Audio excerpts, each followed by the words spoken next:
My first job ever, like straight after passing my NCLEX, was at a nursing home, and I was making $35 per hour. Nursing home, long-term care, routine medications, geriatric population, which I love. Older people, they're so cute, like they tell you stories. Hi guys, and welcome back. You know, at first I thought a long time about like not making this video because I was thinking, oh, your salary is like, you know, private or money, finances, but that doesn't make any sense because I'm always Googling how much nurses make in this state. And I'm always watching videos about like my first paycheck and like nurse pay and things like that. So like that salary transparency, it's important. So I wanted to give some of that too with my own video to let you guys know like the jobs I've had in the past and like how much I've made. Your salary is going to be really different depending on one, how much experience you have, two, especially where you live. Because me living in New York, the salary is going to be different than someone who lives in like Montana or Utah or even Texas. You know, not even just location or state, it also depends where in that state. Working in Houston, Texas is going to be a different salary than working in like I think it's like Waco, a different place where there's not like as condensed of a population. So I want to give you guys that too, just to preface. Second job ever, and this was actually my second job as a nurse, but my first job in the hospital setting. I told you guys about it when I was working as an oncology nurse in the hospital. The salary, actually, I looked at it just like the other day because I was making this video, and it says $96,000 to $125,000 per year. But when I was working for them and I applied, it also said like 90K starting, and that's what it said on the website. But like when you look at your actual pay rate and what you're taking home, it was like $55,700. That's what I was taking home. Each paycheck biweekly was about $2,100 biweekly. I was able to make them bigger. I was able to like increase that by like working like a lot of overtime. I worked so much overtime. And speaking of take home, what you're actually taking home, your gross salary is way different than your net salary. Gross is what you made and what you work hard for. After the government takes out like taxes and your business takes out what they need to take out, your net is what you're actually taking home. So what you see direct deposited into your account. It was a state job, so it was 40-hour work weeks. Everybody would have to work their 312s, but they'd add on an 8-hour shift bi-weekly in order to meet that 40-hour requirement.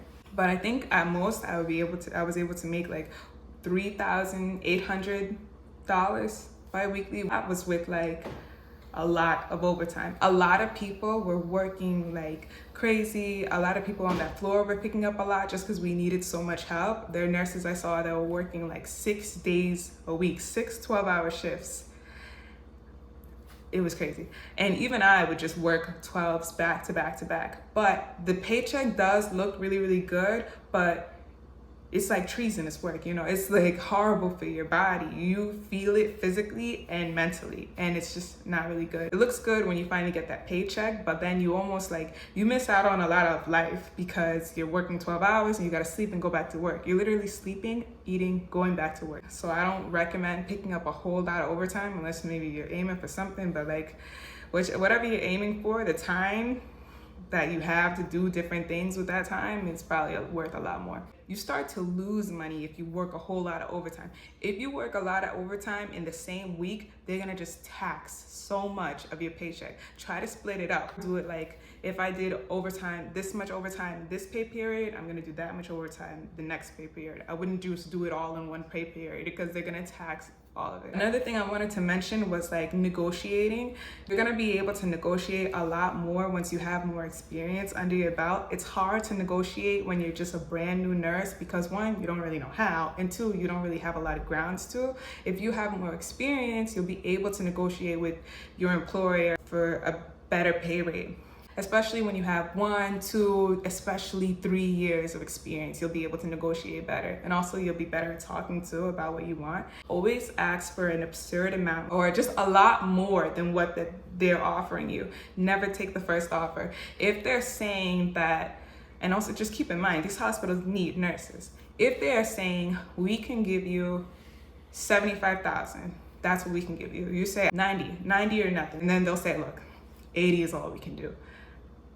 or 85, it's all 85,000, that's all we can do. You still got them to go up. So I would just say, make sure you negotiate. A lot of hospitals go off of your bargaining power. So if you use that, you gotta use that to your advantage if you have more experience as a nurse. But my third job, which I talk about a lot, which is labor and delivery, even though I'm thinking about switching and going to outpatient nursing, because I think I like that structure a little bit better.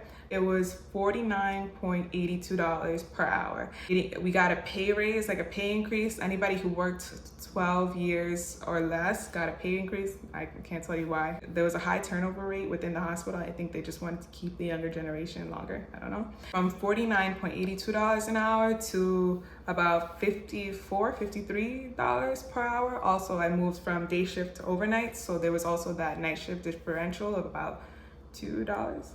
The norm that I would take home, like net pay wise, would be $2,900. I'm gonna show you guys up on the screen like what my last few paychecks looked like, which is like, it would change and vary depending on what time I clocked out. It would also change and vary depending on if I picked up a lot.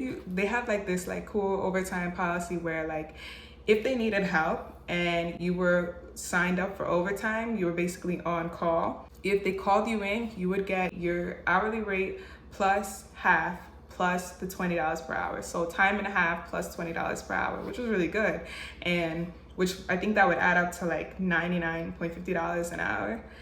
So that's what it would be per hour, and that's what you would get paid for that day if they called you in. If they did not call you in, you would just stay home, and if you stayed home, you would still get paid that $20 per hour, which is really cool because you get paid $20 per hour for doing nothing. But you still have to be in the vicinity of the hospital. You don't need to be down the street, but you still need to be like home or somewhere where you could come in within an hour if they need you immediately. So there was that, and I think that was really, really good, and I would always sign up for that. But the only thing is, if you did sign up, it's not like you could have plans that day and go out and go to the beach or something like that, because if they call you, you got to get up and go. I think they do that a lot in the OR as well, and like places where they're not sure how much nurses they'll really need. The pay rate is higher the closer to the city because of the cost of living. New York kind of parallels California in like nursing pay a little bit. I think California is a better place to be. Rent is gonna be, for a decent apartment, is $3,000 a month. So it's kind of give and take. A 3-bedroom house in New York is $600,000. Like everything is just overpriced and just really, really expensive. So that's why the pay is what it is, because the cost of living is what it is. So it kind of balances itself out in a way. But that's it. This was kind of hard to make, you guys. Like I wrote everything down and I was like, there were so many numbers and I couldn't. I hope this video helped anybody who ever thought about relocating, or you just wanted to know what nurses were making in other places. I hope this helped. Thank you for watching.